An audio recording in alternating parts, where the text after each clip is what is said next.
Unresolved Problem segment tonight will remind you of a recent German poll where the majority of folks over there said that America was a greater threat to world peace than Iran. And all over the world, the misdeeds of the Iranian government are being downplayed. With us now is Iran-born Nazanin Afshinjam, a former Miss Canada, who is campaigning to stop the execution of children in Iran. You don't even know about this campaign until you swung through New York this week. How many children are on death row in Iran? Currently, there's 32. And we've started a campaign, StopChildExecutions.com, where we put the profiles and the stories of each of these individuals. And we're trying to put a permanent end and trying to change the laws that specify these actions. All right, so there's 32 children, and by children under the age of 18. 18. Now, some of them are murderers?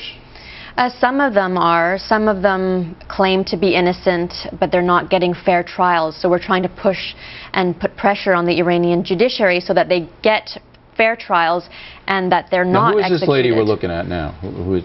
Okay, well, this boy is Reza Ali Najad, and the one previous that you just saw, Delara Darabi. These two young minors are in an imminent situation, and they could be executed within the month. What did the lady do?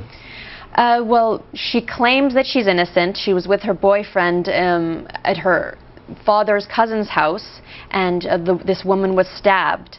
Now, there's new evidence which proves that it was a right-handed person, and she's left-handed. Okay. So we're trying to put pressure so that they give her a proper trial. Now, Iranian government, brutal. It's brutal.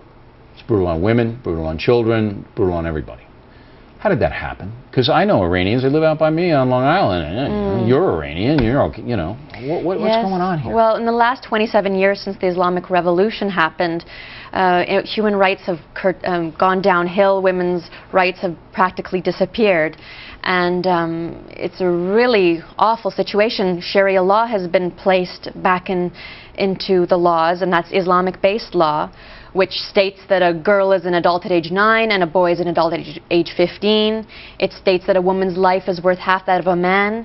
And so you can imagine the kind of repercussions that follow suit. What is it worth the government to impose this kind of draconian society on the Iranian people? Why do they do it? It's power. They use religion as an excuse, as a power tool to control the people.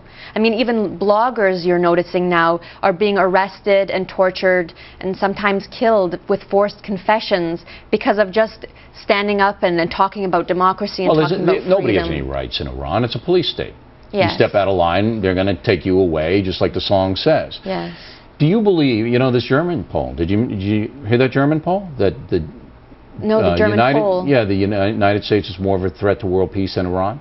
That all over the world, that's a perception.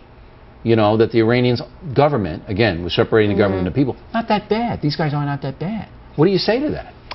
Well, I can understand both perspectives. I think by saying that the U.S. could pose a greater threat is the current talks of posing military action on Iran is a very scary notion, because if, for example, there's war, the people might side with the regime, even though that's absolutely not what they want to do. They'll feel attacked. Sure, they will be attacked. And but I mean, if the alternative is the mullahs getting a nuclear weapon, are you willing to take that risk?